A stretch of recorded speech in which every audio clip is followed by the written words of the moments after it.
Hello class, good day. Today pag-aaralan natin yung Law on Obligations and Contracts. So let's start muna dito sa definition ng batas. Actually, sobrang babaw lang nito, yung definition ng batas. Batas na applicable sa lahat ng tao dito sa mundo. Ito yung sinusunod natin sa araw-araw natin na pamumuhay. Okay? Batas. Bawat bansa, meron niyang kanya-kanyang batas na dapat sundin. Okay? So, yun po yung definition ng law. Okay? Or yung meaning of law. Rule of action or any system of uniformity na dapat sundin ng bawat tao. Okay? Next, general divisions of law. Meron po tayong batas na nag-handle yung gobyerno. Then, meron din po tayong batas na hindi hinahandle ng gobyerno. So, next, subjects of law. Number one, yung tinatawag nating state law. Yung state law po, ito po yung batas na ginawa ng ating Congress or legislative body. Yung Congress po or legislative body, ito po ay branch ng government. Okay? Branch of government po ito. May tatlong branch po kasi yung government. Una yung tinatawag natin executive, pangalawa yung tinatawag natin legislative, and then yung pangatlo tinatawag natin judiciary or yung judicial natin. So yung executive, ito po yung nag-i-implement ng batas. Yung legislative, ito yung gumagawa ng batas. Okay, yung creation ng batas. Then, yung judiciary, ito po yung nag-i-interpret ng batas. Okay po? Yung judicial, ang ginagawa niya po, ini-interpret niya po yung batas kung tama po ba yung pagkaka-implement ng executive doon sa creation ng batas ng legislative. Okay? Ayun po. Yung judicial, siya po yung nag-handle ng, siya po yung merong power to decide doon sa mga cases, whether criminal cases man yan or civil cases. When we say criminal cases, those are cases that primarily affecting the interest of the public. Okay po? Pag civil cases po, those are cases that primarily affects the interest of private person or private entity. Okay? Then, kapag hindi po natin sinunod tong state law, meron po yung kaakibat na kaparusahan. Pwede ka magbayad ng fines, ng multa, ano pa, imprisonment, pwede ka makulong, or pwedeng parehas, magmulta ka na, makukulong ka pa. Okay? Ano po yung example ng ating state law na ginawa ng Congress or ng ating legislative body? So, by the way, yung Congress, ang bumubuo po dyan, yung tinatawag nating Senate, then House of Representative. Ano po yung mga ginagawa nilang batas? Ang example po niyan, yung tinatawag nating Civil Code. Okay? And then, yung tinatawag rin nating Revised Penal Code. When we say Civil Code, ito po yung mga batas na nag-govern para sa mga karapatang pang-sibilyan. Okay? Pag Revised Penal Code naman po, ito yung mga batas na may kinalaman po sa punishment. Penal or penalty. Okay po? Next, Divine Law. Divine Law, ito po yung batas ng Diyos para sa tao. Ang nag-i-implement nito yung ating mga religious sectors. Okay? Then, ano po ba yung example ng ating naniniwala tayo na yung batas ng Diyos para sa tao, kapag hindi po natin yan sinunod, meron po yung kaparusahan sa kabilang buhay. Okay? After po natin pumanaw. If ever na sumunod naman tayo dyan, meron po tayong maayos na pupuntahan sa kabilang buhay. Okay? Ano po ba yung example nun? Yun po yung ating 10 commandments or yung religious moral teachings po natin. Okay? Yun po yung divine law. Batas ng Diyos para sa tao. Okay? Next, Natural law. Yung natural law po, ito po yung pananaw natin bilang tao kung ano ba yung tama at mali. Ano ba yung nararamdaman natin or alam nating tama at mali. Yun po yung natural law. Parang ganito yan, instinct na ng tao kung ano yung dapat niyang sundin pagdating sa tama at mali.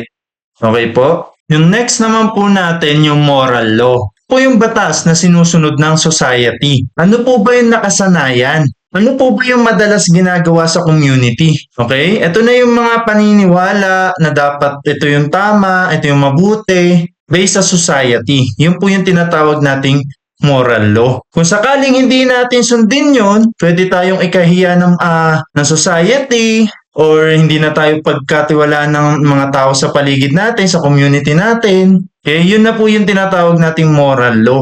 Kumbaga, yung opinion ng ibang tao sa society, yun po yung magbabago kapag hindi po tayo sumunod doon sa nakasanayan or doon sa nakagawian. Okay? Then, yung example po nun, social duty to help someone in extreme distress or to keep a personal promise. Let's say for example, ayan, ang sabi dyan, tulungan yung tao kapag meron siya kinakaharap na problema. Okay? Lalo na kung malala yung problema niya. 'Di ba? Based sa moral law, based sa society, mabuti kang tao kapag tinulungan mo yung mga taong malalala yung problema na or yung mga sobrang lala na ng problema nila. Okay? Ano pa?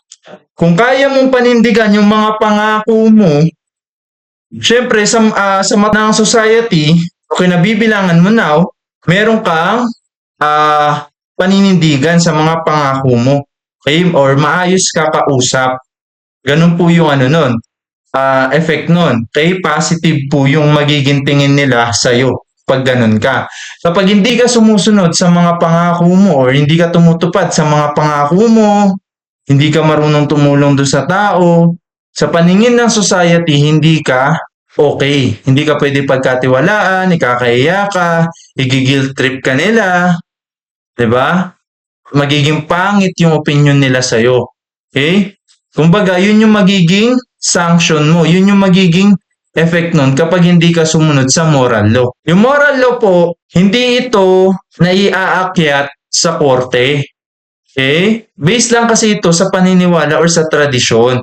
Pero hindi ito magiging rason. Kung sakaling hindi ka sumunod dito, hindi ito magiging rason para kasuhan ka sa korte.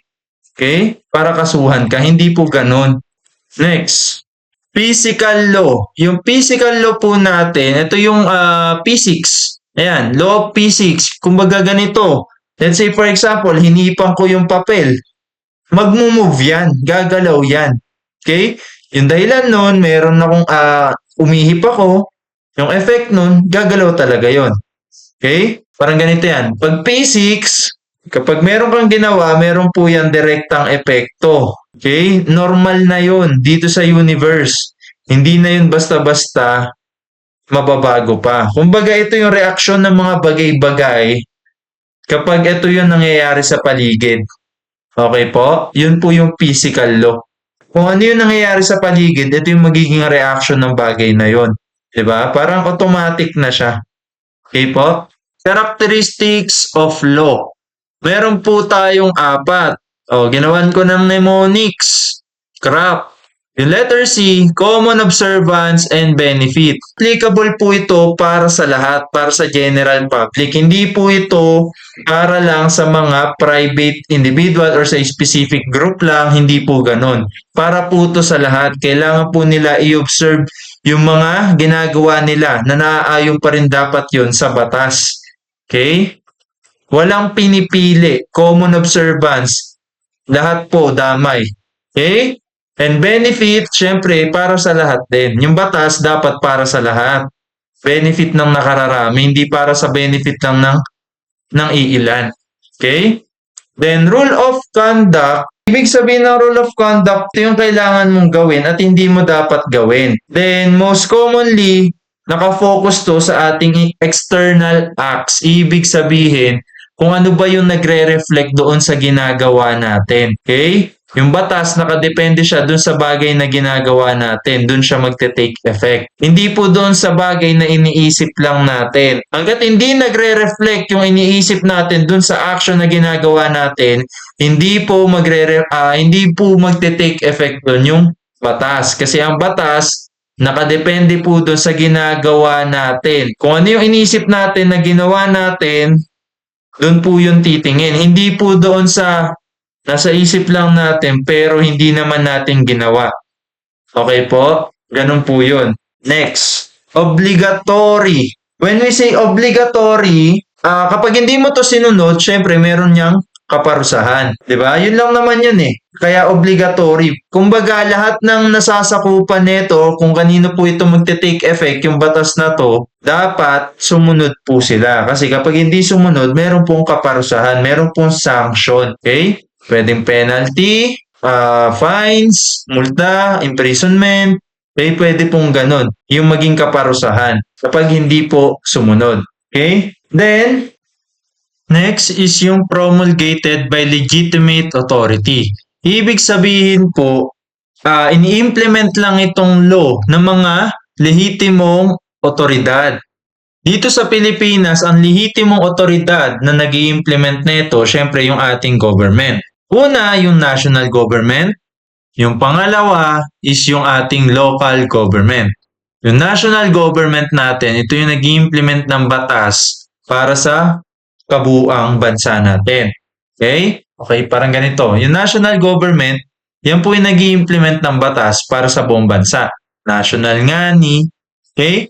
Yung local government, ito po yung nag-i-implement ng batas or ordinansa doon sa nasasakupan po ng local government or ng lokal na pamahalaan. Okay? Yung specific na area na nasasakupan ng local government, doon po magte-take effect yung law or ordinance na ginawa ng ating local government. Okay? Yung next po is yung necessity and functions of law.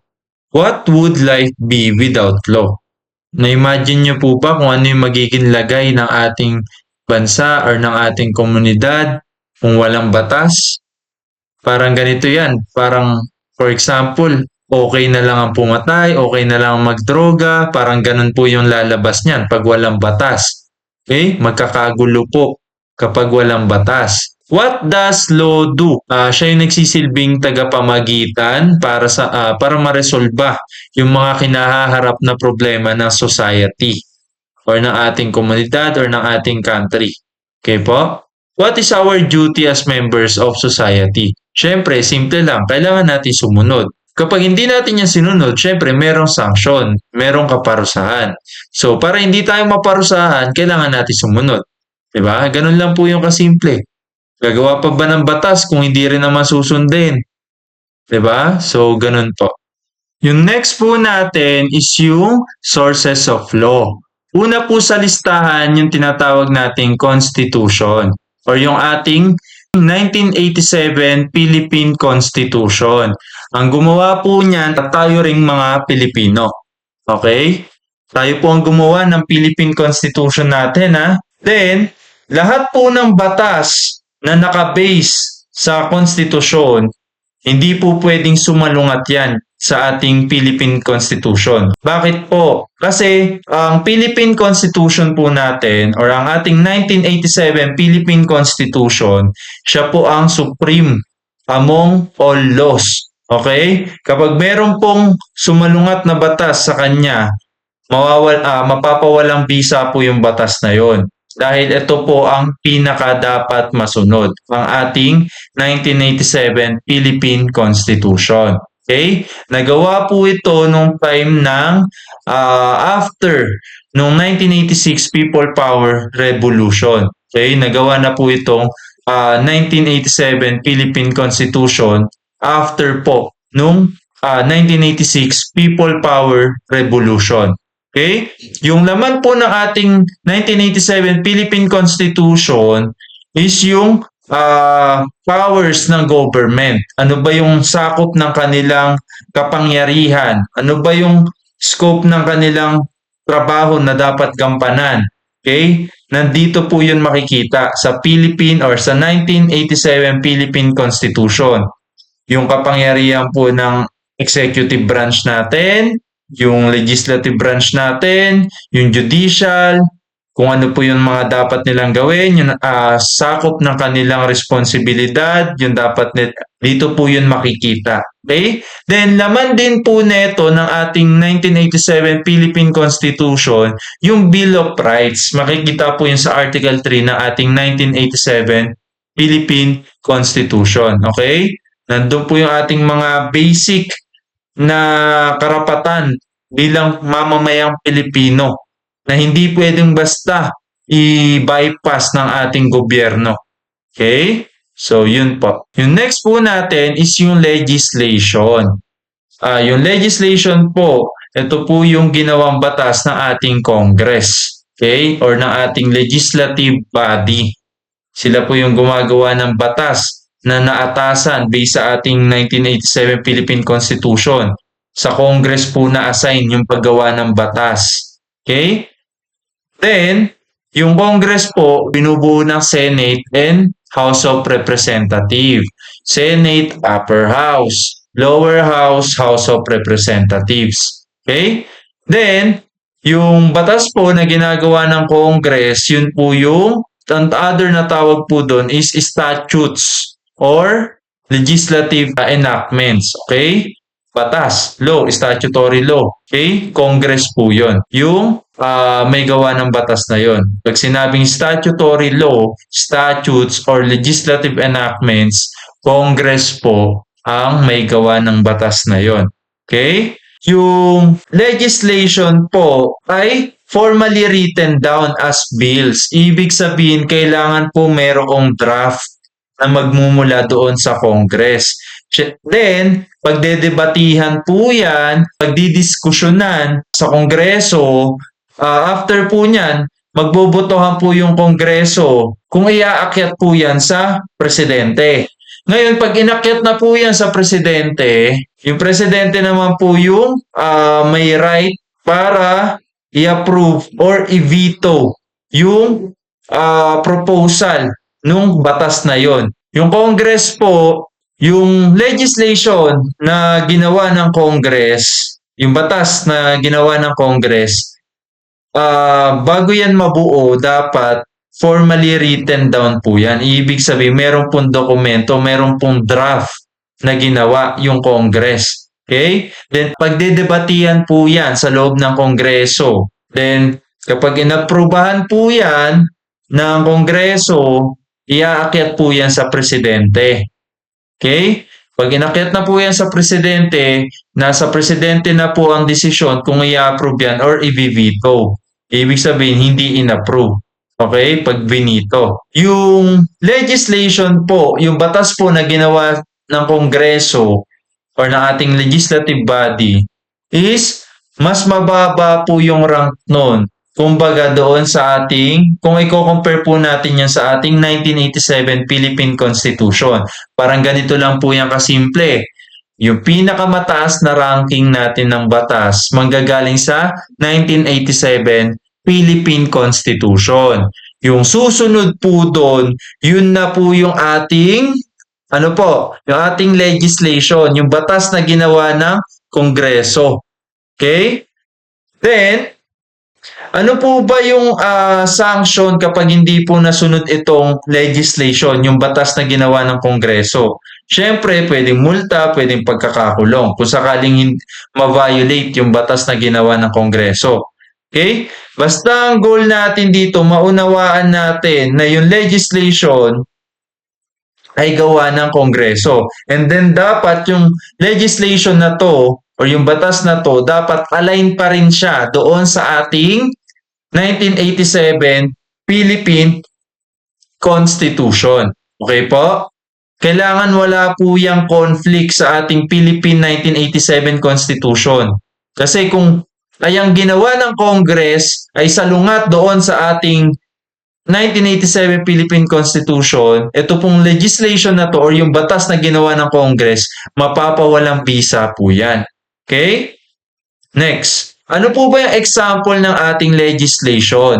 Ito na po yung ating Civil Code of the Philippines or yung ating Republic Act 386, then yung Revised Penal Code and yung ating NIRC or yung ating tax code. Ito na po yun. Ito po yung mga example ng ating legislation. Okay? Yung next po natin is yung administrative or executive orders, regulation, and rulings. Yung administrative or executive orders, regulations, and rulings, ito po yung mga rules na ginawa ng ating executive branch. Yung executive branch po, isa po ito sa branch ng ating government. Pasok po dito yung ating presidente, yung mga departamento ng ating gobyerno, and yung other government agencies. Okay? Para mas ma-enforce or ma-implement yung batas na naipasa ng Kongreso. Okay? Para ma-implement po. Then, yung sources ng authority para dito sa mga administrative or executive orders na to, yung mga regulations and rulings, ang panggagalingan po niyan is yung ating mga government agencies nga, yung ating executive branch, katulad ng ating BIR, SEC, okay? Yung mga, for example, sa BIR, revenue regulation, BIR rulings. Ayan, BIR po ang nag-i-issue niyan. Yung BIR, under po yan ng ating executive branch. Kasi ang executive branch po, ang concern po niyan is to execute the laws created by the Congress. Okay, to implement. Okay, ulitin ko po to implement the laws created by the Congress. Then, dapat hindi ito sasalungat sa ating 1987 Philippine Constitution or sa anumang batas na ginawa ng ating Kongreso din. Hindi niya rin po dapat yun salungatin. Ulitin ko po dapat ganito. Ito yung 1987 Philippine Constitution natin. Susundan niya ng legislation. Then yung mga susunod na batas or na rulings or regulasyon, order, ordinansa, dapat align po dito sa ating legislation. Nang sa ganun, hindi niya po mabali yung pagiging align niya doon din saan po? Sa 1987 Philippine Constitution. Kasi kapag hindi po sinunod ng administrative or executive orders, regulations, and rulings yung legislation, parang hindi na rin noon sinunod yung 1987 Philippine Constitution. Kasi dapat lahat po ng yan ay align sa ating 1987 Philippine Constitution. Okay? Dapat hindi po yan sumasalungat. Then, yung purpose po ng mga to is to implement talaga yung nilalaman ng ating mga batas. Yung administrative or executive orders, regulations, and rulings. Oh, by the way, yung regulations, broad in scope po yan. Let's say for example, ganito. Yung BIR, nag-issue. Yung BIR nag-recommend ng interpretation niya doon sa Secretary of Finance regarding sa yung interpretation niya na yun, nakabase yun sa ating NIRC. Yung NIRC, yung tax code natin, legislation yon. Ngayon, si BIR, dahil meron siyang interpretation na nakabase doon sa NIRC, sa ating legislation, at nirecommend niya yon sa ating Secretary of Finance. Pag yung Secretary of Finance po, inaprubahan niya po yan, yung interpretation ng BIR na yan para doon sa ating na-align doon sa NIRC, ang tawag po doon ay revenue regulation. Okay? Yung revenue regulation po na yun, broad in scope po yun. Ibig sabihin, malawak po yung sakop nun. Okay? Kasi nakabase yun doon sa legislation natin. And yung legislation natin, para sa buong Pilipinas po yun. Yung Korte Suprema po natin, yan po yung kataas-taasang hukuman. Ngayon, kapag meron po yung desisyon at interpretasyon para sa isang uri ng kaso at naulit yung kaso na yun at inihabla sa ibang lower courts natin or sa ibang korte natin, dapat yung desisyon ng mga lower courts natin or na ibang korte natin ay align doon sa desisyon ng Korte Suprema para sa ganong klaseng kaso. Okay po?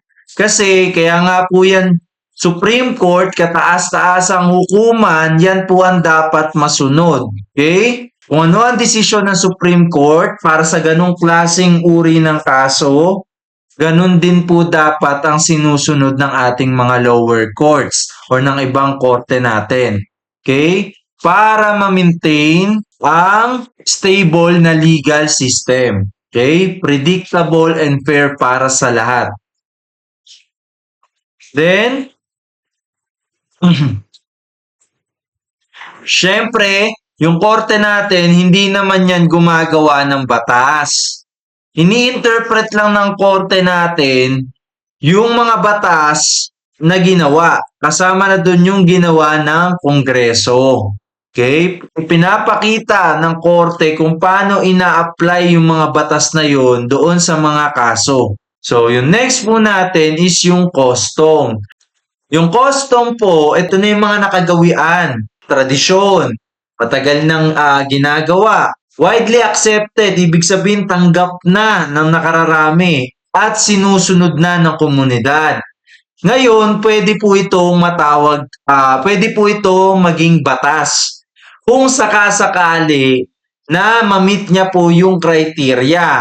Paano po ba magiging batas talaga yung custom? Dapat po proven as a fact. Ibig sabihin, mayroong tunay na information itong pinapakita. Reliable, mapagkakatiwalaan tong custom na to. At hindi dapat yan sumasalungat sa anumang batas.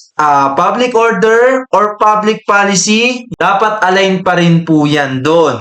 Okay, wala po siyang sinasalungat sa batas, public order, and public policy natin, yung mga polisiya natin, okay? And dapat consistent po yan. Dapat hindi po yan pabago-bago. Okay? Kasi ang batas natin, dapat stable. Ngayon, kung yung custom, pabago-bago yan, hindi yan stable, bakit pa yan magiging batas? Okay po? And then, dapat long-term acceptance by the community. Okay? Dapat matagal nang tinanggap ng komunidad yung ganyang kinagawian or nakasanayan. Okay? Then, role in the legal system. It serves a supplementary source of law when statute or written rules are silent, vague, or leave gaps in resolving a dispute. Ibig sabihin, yung custom, ito yung magsisilbi natin parang batas kung sakasakaling wala talagang batas na nagsasabi ng ano bang resolusyon para sa ganong kaso or para sa ganong conflict or issue. Okay? Or kung meron man sinabi yung batas pero hindi naman ganon kalinaw, vague, malabo, para ma-resolve yung isang issue, pwede po itong maging basis. Other sources of law, ito, secondary or supplementary lang, karagdagan lang.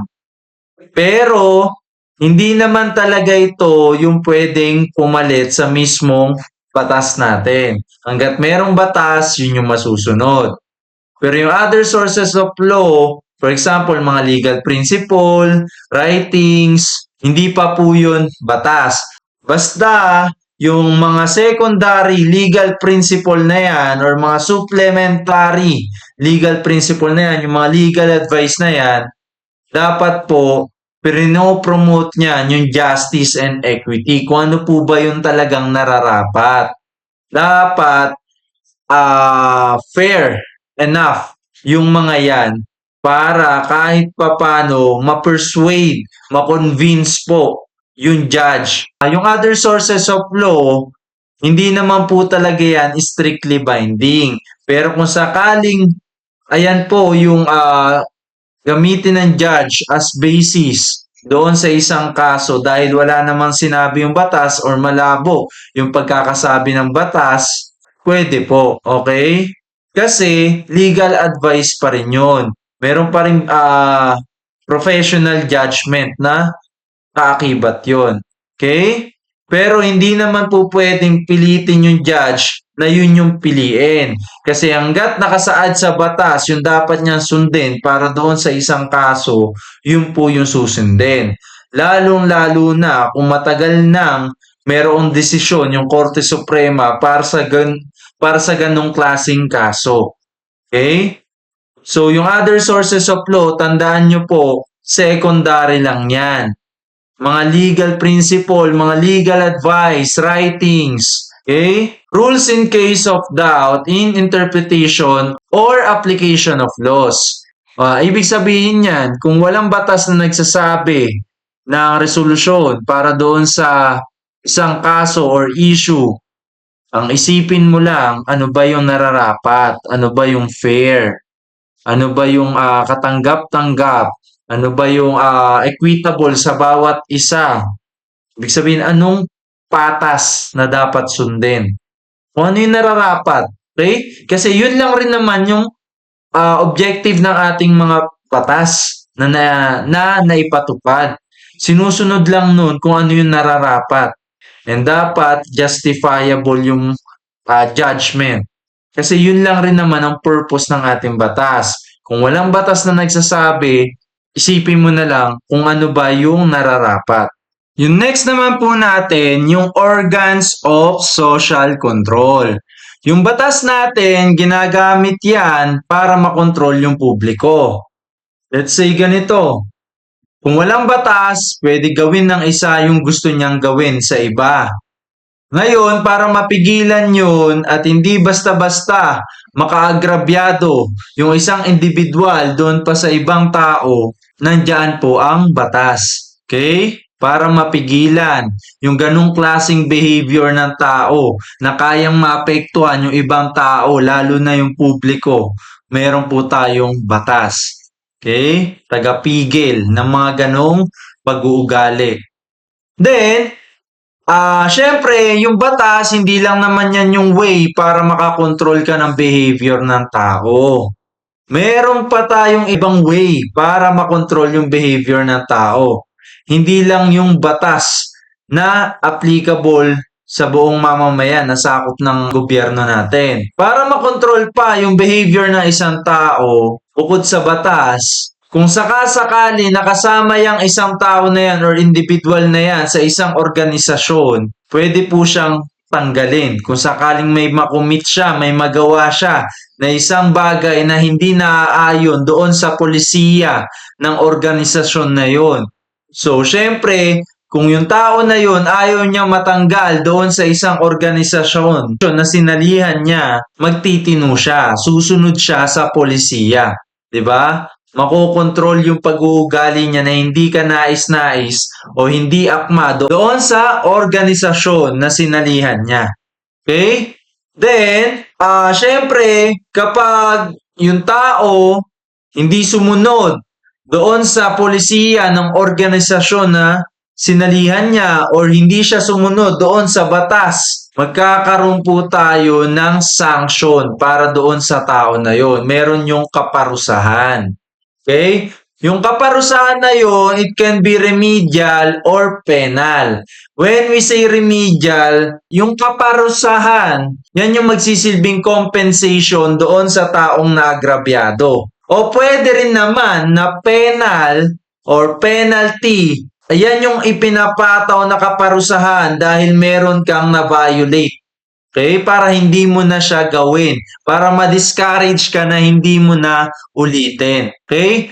Pero yung individual na yan, na papatawan ng sanction or kaparusahan dahil hindi niya nasunod yung batas, dadaan po muna yan sa ating due process of law. Ibig sabihin, magkakaroon po tayo ng hearing, pagdinig, para madepensahan ng tao na yun bakit niya nagawa na ma-violate yung batas. Okay po? Meron pong pagdinig sa violation ng law. Kasi, hindi po pwedeng sabihin na walang basihan bakit niya na-commit yung violation ng law. Siyempre, everything has a reason naman, right? Every person has the right to defend themselves, okay? And justify their actions. So, ganun po. Kaya meron tayong due process of law pa rin. Kasi kung wala tayong due process of law, magiging questionable po na laging uhulihin yung tao ng hindi nadidinig or magiging violation po yun ng basic human rights. Okay? So, ganun po. Yung next naman po natin, law compared with other means of social controls. Yung batas po natin, ang mamamahala niyan, yung gobyerno. At applicable po yan sa mamamayang Pilipino. Okay? Yung sa organization po na social control, magagamit lang po nila yan para sa kanilang miyembro. Okay? Hindi po yan para sa lahat talaga. For specific members lang po yan. Para lang po yan sa kanilang miyembro. May iba't ibang klase po tayo ng korte. Okay? Pagdating sa ating judiciary or pagdating sa ating judicial branch ng government. Una po yung tinatawag nating regular court. Dito po hinahandle yung ating mga general, civil, and criminal cases. Okay? Yung madalas ng mga civil and criminal cases natin, dito po yun inihahabla sa ating regular courts. Ano po ba yung example ng ating mga regular courts? Supreme Court, Court of Appeals, Regional Trial Court, and yung Municipal or Metropolitan Trial Courts. Yan po yung mga example na ating regular courts. Yung next naman po natin is yung special courts. When we say special courts, yung special courts po, ito po yung nag-handle ng mga specialized cases maliban sa mga general legal issues. Kasi kung general legal issues yan, regular courts ang mag-handle. Pero kapag specialized types of cases yan, special courts po ang dapat mag-handle niyan. Okay? For example po, merong corruption na involve yung ating public official. Ang mag-handle po ng korte niyan, Sandigan Bayan. Okay? Sandigan Bayan. Yan po ang mag-handle na korte niyan. Kasi specifically, yung nakakommit ng corrupt, involved po yung public official. Okay? And then, for example naman, merong mga tax cases. Meron po tayong tinatawag na Court of Tax Appeals or CTA. Diyan po yun inihahabla yung kaso. Okay? Diyan po unang iniaakyat yung kaso laban sa BIR. Pag merong nagreklamo na dapat hindi ganito yung tax na babayaran niya pero ayaw pumayag ng BIR. Una pong pupuntahan, Court of Tax Appeals. Ngayon, kapag hindi umokay sa Court of Tax Appeals, aakyat po yan sa Supreme Court. Kung ano po ang desisyon ng Supreme Court, final na po yun. Okay? Kung anong desisyon ng Supreme Court. Hindi po natin masasabi na final na ang desisyon ng Court of Tax Appeals kasi meron pang mas mataas na korte sa kanya at yun ay ang Supreme Court. Dahil ang Supreme Court, yan nga po yung kataas-taasang hukuman. Okay? So therefore, siya talaga yung merong final decision when it comes to tax cases. Pero kung sakasakali na okay na si complainant doon sa desisyon ni Court of Tax Appeals, kahit hindi na po yan umakyat sa Supreme Court. Okay? Pero kung hindi pa rin talaga naliliwanagan or hindi pa rin tinatanggap ni complainant na ganito yung dapat niyang bayaran kay BIR, pwede niya po yan iakyat sa Supreme Court. Okay? So, ang tandaan niyo po dito, yung special courts, ang hinahandle po niyan, mga specialized type of cases. Okay? Kaya nga special courts eh. Next, quasi-judicial agencies or courts. Parang korte, pero hindi talaga korte. Kapag nakarinig po kayo or nakabasa kayo ng quasi, parang ganun, pero hindi talaga siya ganun. Okay? Okay? Pero hindi talaga siya matuturing na korte. Ano po yung example nun? NLRC. Yan, kapag merong problema yung mga empleyado or merong issues na may kinalaman sa mga manggagawa, NLRC po ang pwedeng lapitan para mag-resolve ng issue regarding doon. O kapag tungkol naman sa mga negosyo, merong corporate issue or corporate disputes, pwede pong yung SEC, yung magresolba. Parang korte, pero hindi naman talaga korte. Okay? Pero pwede sila magbigay ng kanilang desisyon para ma-resolve yung issue na yon. Okay? Meron silang kapangyarihan na makinig at magdesisyon para doon sa problema na yon. Okay? Next, classification of law. Yung classification of law natin nahati sa dalawa. Una, yung purpose. Pangalawa, yung nature. Yung purpose, ang concern po nito, para saan yung batas natin or yung rules natin. Ngayon, nahati po kasi yan sa dalawa pa. Meron tayong tinatawag na substantive law and procedural law or adjective law. Yung substantive law, ang concern po niyan, anong batas yung nagsasabi kung bakit tama o mali yung isang action, okay? Or yung isang action. Yung adjective law or procedural law, yung procedural law, ito po yung batas na magsasabi kung ano pa dapat yung sistema na dapat mong sundin kapag meron kang i-handle or ipa-file na kaso. Okay? Ano po ba yung dapat mong sundin na step? Procedural law. Ibig sabihin, paano mo susundin yung batas, sa paanong paraan mo gagawin yung pagsunod sa batas kapag meron kang hinaharap na court cases. Okay? Meron pong procedural law. Yun po yung magsisilbing step-by-step procedure kung paano mo i-handle yung mga court cases. Okay? Kumbaga, hindi ka pwedeng shortcut. May right process. Meron tayong procedures. Okay po? Let's say ganito. Hindi ka pwedeng dumiretso agad sa Supreme Court nang hindi ka dumadaan sa Court of Tax Appeals kapag tungkol sa tax cases yan. Kailangan iakyat mo muna yan sa Court of Tax Appeals bago mo iakyat sa Supreme Court.